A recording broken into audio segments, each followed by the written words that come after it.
Hey, what's going on, everybody? So I contemplated making this video. You guys ever get to the point of a build or you're doing something and you've done it for so long and you hit a roadblock and you just say, you know what? I'm done. I give up. Well, this car got me to that point, I thought. So I know everyone was like, what's going on from last video? We're pretty much done. So about 3 weeks ago, 3 weeks ago, 2 weeks ago, I don't know. I started the car just to get a longer, basically, running video and have it idle for a while. And I started it, and literally, as soon as I started it, it revved up a little bit. I was like, all right, whatever. And then it revved up again, and then I heard like metal noises, and then smoke, right? And as soon as I heard that and saw the smoke, I turned the car off. Looked underneath the car, oil everywhere. Basically, went over here, looked underneath the car, and I don't know if you guys can see it, if it's gonna focus. Oil everywhere.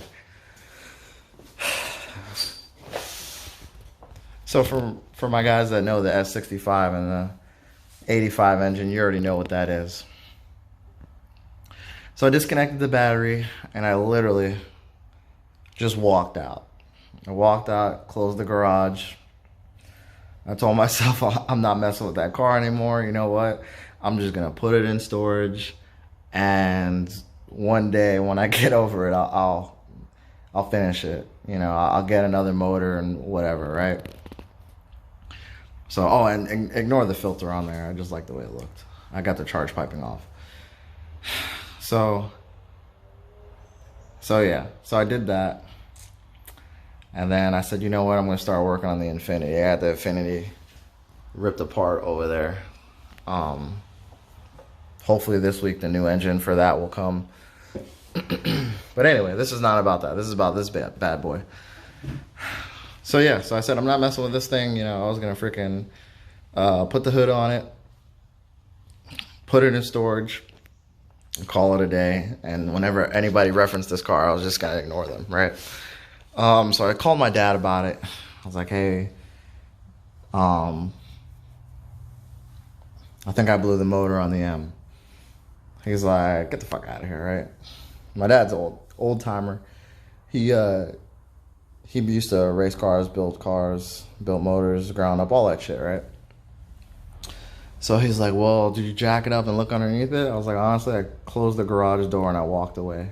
He's like, nah, you gotta look underneath it, right? At least look underneath it, see if you see anything, and see if it turns over. I was like, nah, I don't wanna fuck with it, right? and he knows more of the backstory of this car and why it's taken so long than anybody else, even what I've decided to disclose, right?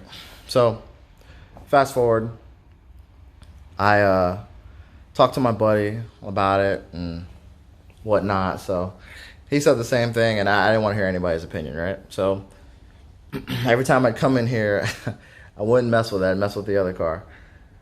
So then finally I said, you know what, let me jack it up, right?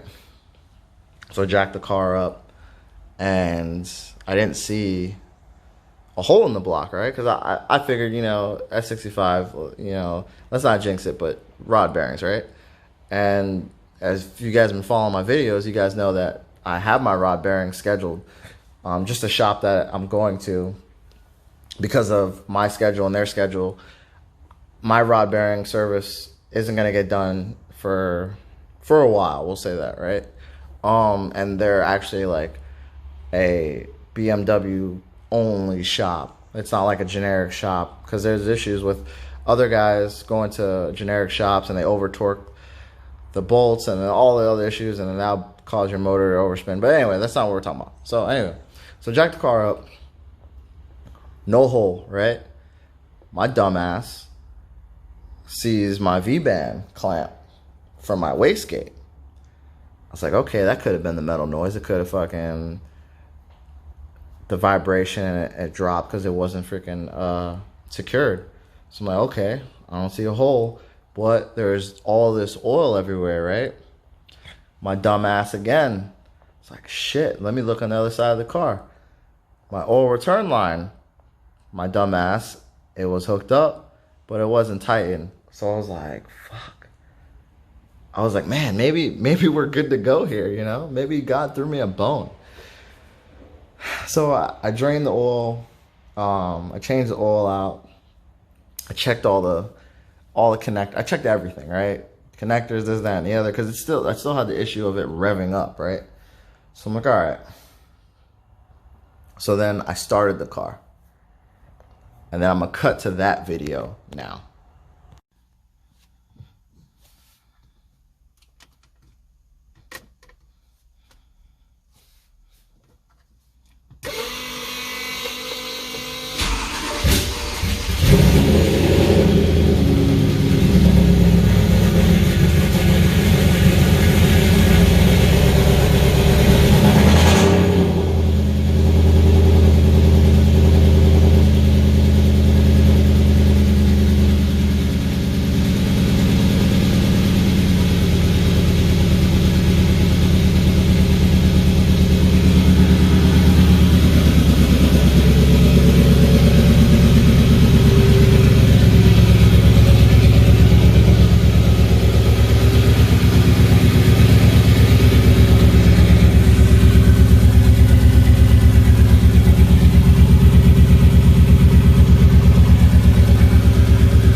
So I started the car. Car ran pretty good, you know. It did a little higher rev up and still kind of acted a little crazy, but it idled perfect. It idled pretty good, right? I was like, all right, we sitting pretty. We in there. Like, I guess that was the metal. The smoke was the oil hitting. The oil that was dripping from the return was hitting my exhaust, right? So boom. So I looked underneath, cleaned everything up, good to go, right? Cranked, idled. I'm like, all right, we good, right? We in there. But it was, I didn't like the way it idled still, right? And I ran it for a little while. I got an engine malfunction code. And I was like, oh man, what the hell is going on? And of course, you know, when you get engine malfunction, it goes to limp mode. Limp mode, boom. I was like, damn, what the heck? Because everything underneath the hood has been replaced for the most part. The only thing I haven't replaced is the fuel pressure sensor that sits in the corner, and the idle control valve, which a lot of people think those go out, but the fuel breather valve goes out before the $900 idle control valve. So check that, right? So I'm like, damn, what the hell, right? So, and you know, when you get into long projects, you forget stuff or stuff, you overlook stuff, right? Especially if you have multiple projects and stuff like that. So then I was like, damn, I was like, you know what? Like, I know they say for the throttle actuators and everything, you just throw them in and they're good to go. Some people say you have to do a relearn procedure. Some people say you just disconnect your battery, right? Because obviously I disconnected my battery. This thing doesn't stay plugged in. There's a lot of some people says. That's what I'll throw that out there. And I don't really follow the forums because the forums have a lot of misinformation out there about this car, about any car, even the Infiniti. And prior to that, when I was in the 350Z gang, there's a lot of misinformation. So I like to tinker myself and see what's the real is, rather than, oh, my buddy's friend's cousin's nephew heard this, right? I don't do that. Anywho, so I said, all right, let me get a better diagnostic tool that I had. I had like a cheap, like $60 one.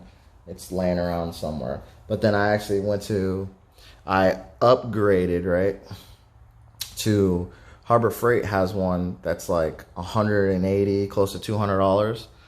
And you know, with these cars, very skeptical because I've seen other, we'll say name brand, right, diagnostic tools that plug into my car that don't do shit, right? And there's others like that super expensive Snap-on tablet that works with everything, right? So I spent 180 bucks. I picked up this one. It's supposed to literally do everything. I'll try to do this. This one's better than the $60 one that I had, right? So this is full LCD screen. I mean, it gives you a lot of different options. Reset for your, sorry about the camera. Reset for your tire pressure, a lot of stuff. Anyway, it's not an endorsement for them. $180, $200 with the warranty replacement, whatever crap, right? So I plugged it in, and I said, you know what? I probably got to reset all the codes. Let the car reset, start it up, see what happens, right? So I reset the codes. Well, I plugged it in, then had to read the card, do all that stuff, right? Brought up all the codes, right? 32 codes on this car. Now, some of the codes were the headlights missing, right? I have the headlight off. My dumbass forgot to put the fender light, plug it in. So that went off. And if you know these cars, there's sensors on everything, right? So little stupid sensors were part of the codes. But the biggest ones were the throttle position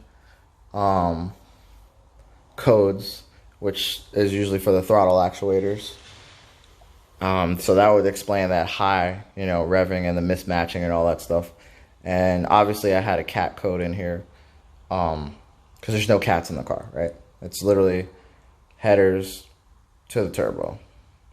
So we cleared all 32 codes, and I turned the car off completely. I said, all right, bet. I think we're in there. I think we're good.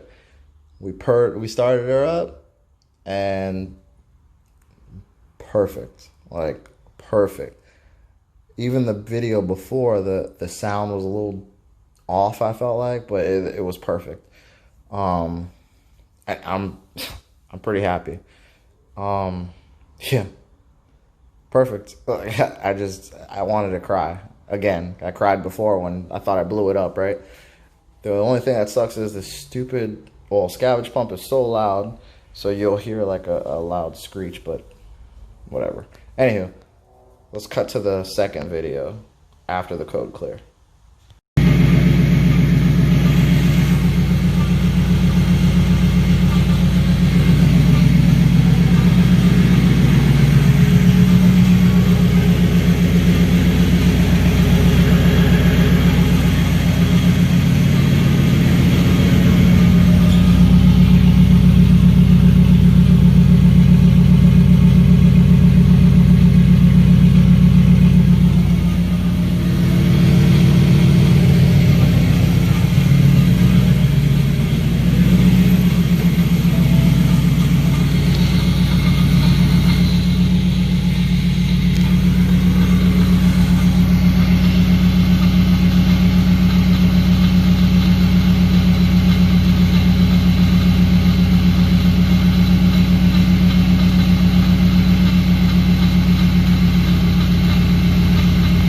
Hey, much better, right?